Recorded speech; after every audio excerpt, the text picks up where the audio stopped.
In this video, we have a look at what occurs when we multiply a matrix by a constant and how we incorporate that into an equation or an expression. So if we've got the matrix C and we want to multiply that such that we have 2C, every entry in that matrix is multiplied by that constant, in this case 2. So the entries become, in the case of C, 2 by 2, which is the entry in the first row and first column, and that gives us 4. And we can see from the other entries in the resulting matrix 2C that every entry has been multiplied by 2.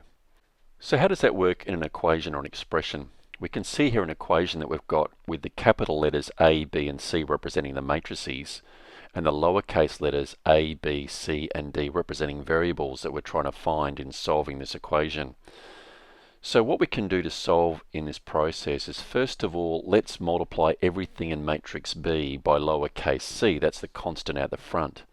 So matrix B becomes, in each entry in the first row, AC and then BC, and the second row becomes negative C, C.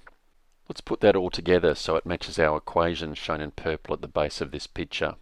So matrix A plus C multiplied by matrix B will give us 1 plus AC, so we're getting the matching entries in row 1, column 1 for both of those two matrices, and then A plus BC for the rest of the first row, and then 2 minus C and B plus C for the second row. And what we're going to do is equate that to matrix C.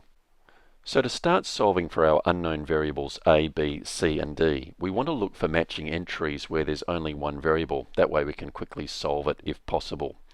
So we can see that in the second row, first column, we have the single variable C expressed such that 2 minus C must equal 0. They're the matching entries. And when we solve that, we get C is equal to 2. So we can put C equals 2 to the side. Another good entry to choose would be in the second row, second column. B plus C must equal 1. And if we substitute C equals 2, and then subtract 2 from both sides, we can see that B equals negative 1. The next entry we'll choose is in the top row, first column. 1 plus AC must equal 5.